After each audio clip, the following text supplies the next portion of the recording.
Hi, I'm Michael Annetta. I'm the creative producer for Nevermind. Nevermind is a biofeedback enhanced horror game that actually trains the player to be more mindful of their own stress and anxiety levels. So the more scared that you get in Nevermind, the more difficult the game becomes.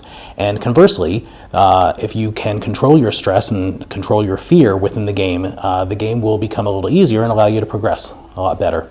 So you play the game with a heart rate sensor, and we are supporting a variety of sensors where we're supporting Intel's RealSense camera. We're also working with the Mio device, the Wild Divine Ion PE. So there's a variety of sensors that we use, and that reads heart rate that goes into the game.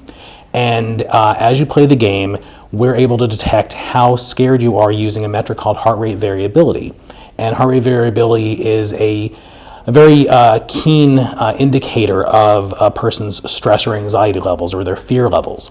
And as we read that, we're able to have the game dynamically respond to you in real time to how scared you are. And so with that, the game may obscure some objects in the foreground where you can't see as well. It may slow your progression. The music may react to your fear. So there's a variety of ways that we sort of throw even more scary things and more anxiety-ridden things at you as you go through the game.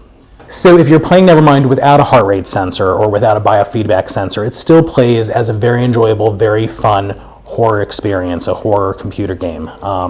You don't need to have the sensor to play it, but it is much more challenging if you're able to play with a biofeedback sensor. It actually started life a little bit before Kickstarter. It started life as Aaron Reynolds, our CEO's MFA thesis project, back when she and I were both at USC getting our master's degrees. And after we finished our thesis projects on our master's degree, Nevermind had gone to several festivals and competitions and conferences, and people were very interested in saying, well, what is the next step? Where is this going to go? What are you going to do about biofeedback in video games? And after a while, Aaron realized this needs to be taken to the next level and become a commercialized product, and that's what brought it to Kickstarter. We ran an initial Kickstarter campaign in February of 2014. We unfortunately did not meet our goal, but we did realize that there was this huge audience out there and this fantastic community of fans and supporters who really were interested in this idea, really interested in wanting to play this game. And that led to us being discovered by Intel. Intel had this new hardware coming out, the RealSense camera, that detects biofeedback without having to wear any actual physical sensors on you. And so they worked with us, and they have helped us take Nevermind from an original student concept into a fully commercialized product. Our agreement with Intel is that they want to see this game out there, we want to see this game out there, and we don't want to have to lock the players into just one type of sensor. So we say we're sensor agnostic. Whatever sensor you may have, whatever device you may have, please bring it to the game, and we want to be able to support it and have it work with the game. Well, interestingly enough, after we had the initial funding from Intel, we knew we could bring Nevermind to PC, but we still had this interest of wanting to bring it to other platforms, specifically to VR. And because it is a horror game and it is very immersive, even just playing on a computer, and it just screams, please bring me into a virtual reality setting. So we ran a second Kickstarter campaign in the fall of 2014. We did meet our goal there, and that Kickstarter campaign was specifically to help fund development to bring Nevermind into other platforms, including VR. So we are currently in development on the computer version of the game. This summer 2015, we will be testing Nevermind in VR. We're very eager to not do a very simple port from the existing computer game simply into VR. We want to make sure that we're very cognizant of what the VR medium allows us to do and what we shouldn't necessarily do in VR. And so that way the Nevermind experience in VR is as good an experience as it possibly can be. Oh, it's absolutely an invitation. It's a fantastic challenge to be handed. As you said, there are aspects of Nevermind that may or may not traditionally be something that people would expect to see in VR. You are playing as a neuroprober going into the mind of trauma victims, and you're experiencing surreal landscapes and surreal aspects of their traumatic lives and their traumatic experiences. So there's a lot of things in Nevermind that are not traditionally realistic, which on the one hand absolutely lends itself to VR. On the other hand, because they're very surreal and not what one might expect in a physical realm, there are some challenges as to what we may be able to do and what we may not be able to do in VR. So yeah, I'm very much looking forward to the challenge of handling that. Well, you're right. Nevermind is currently on Steam Early Access, and we are using Steam Early Access for a number of reasons. One, it is going to help us fund even further levels in Nevermind. Right now we're planning on 3, possibly 4 levels. If Early Access does exceptionally well, we'll be able to expand that even more and expand even the number of levels we're going to be able to do specifically for VR.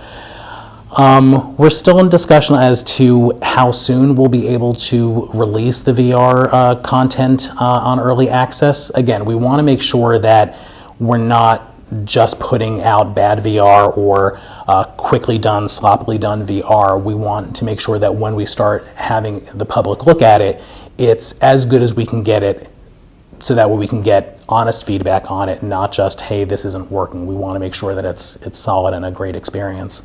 In the 2 days that we have been on Early Access, we've gotten absolutely wonderful feedback. We've gotten 100% positive reviews. People have been enjoying the game very much. We have had, from our very first Kickstarter campaign, a really great fan community that has rallied around Nevermind, has evangelized for it, and we've loved the people that have been supportive of us, and they've come with us to Steam. They're being very supportive on Steam, but we're also getting people who are brand new to Nevermind now on Steam Early Access, and they are also enjoying it, which is fantastic to learn. So some of the challenges that we've come around with developing Nevermind, there have been a lot of opportunities that have come up, like the Intel opportunity from a failed Kickstarter. Things have sort of spun around, and we've seen sort of the silver lining on some challenges. But then some of the other challenges that we've run into have been hardware development or software development. The world of not only computer game development, but certainly VR development has changed so rapidly in the last 12 months. When we were still at school and finishing the initial master's thesis version of Nevermind, that was only spring of 2012. Oculus hadn't even run their first Kickstarter yet. All of this hardware coming out, various VR headsets coming out, various biofeedback sensors that are coming out. The sense of the quantified self, where people want to know what their heart rate is and what their steps are every day, that is something that is growing and multiplying every single day. And so the challenge has been not only keeping up with that, but also being able to reach out to hardware vendors and hardware creators and saying there are more opportunities out there than just health apps for your biofeedback sensors. And so please take a look at what biofeedback can do in video gaming and see how it can still be a healthy app, but also a fun and enjoyable game at the same time. So that's really been the largest challenge. I think a lot of the things that we may look back on and say, oh, I really wish we could do that better, are not necessarily things that we're looking at now. It's things that in the future will go, oh, if only I had known then what we know now. It's just we don't know what we don't know right now. And I think that's the case for a lot of people in development, especially with VR development. It's kind of a bold frontier.